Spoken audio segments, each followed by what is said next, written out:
Ես այս հայտարարությամբ ցանկանում եմ շնորհակալություն հայտնել հանրապետության տարբեր համայնքներում, քաղաքներում մեզ ձայն տված քաղաքացիներին եւ ասել, որ մենք պատասխանատու կերպով բոլոր այն ձայները, որոնք ուղղվել են Լուսավոր Հայաստան կուսակցությանը կամ Գյումրիում Գալա կուսակցությանը կամ մեր անհատ տեխնացուներին համայնքներում որպես ավականու տեխնացու կամ Սիսիան քաղաքում որպես քաղաքապետի տեխնացու պատասխանատու կերպով այն ծրագրերը, որոնց մասին խոսել ենք, դրանք իրականացնելու ենք թե որպես ավականու անդամ, թե որպես ընդդիմադիր քաղաքական ուժ։ Ես ցանկանում եմ նաև շնորհակալություն հայտնել Վանաձորի ընտրողներին, որ իրենց քվեարկությամբ աջակցեցին Լուսավոր Հայաստան կուսակցությանը, Լուսավոր Հայաստան կուսակցության ծրագրերին եւ այն թիմին, որը որ իրականացնում էր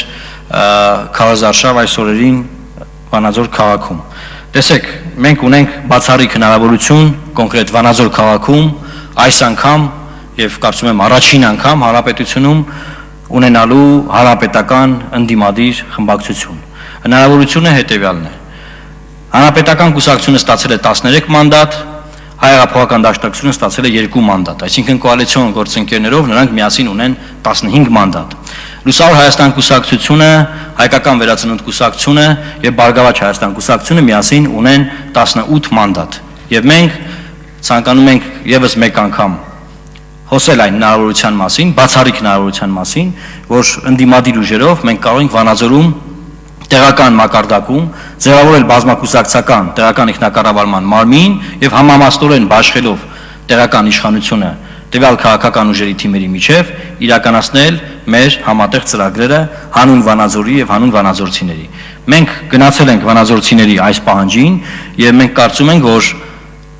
հիմնվելով այն հանգամանքի վրա, որ քաղաքի 63%-ը ձայն չի տվել հանրապետական կուսակցությունը եւ ընդդեմ ՀԿ-ի քվեարկել, ուրեմն տրամաբանական է, որ հանրապետական կուսակցությունը չպիտի ունենա տեղական մակարդակում Վանաձորում իշխանություն։ Պետք է ունենա անդիմադիր խմբակցություն։ Լուսավոր Հայաստան կուսակցությունը կստանա իրեն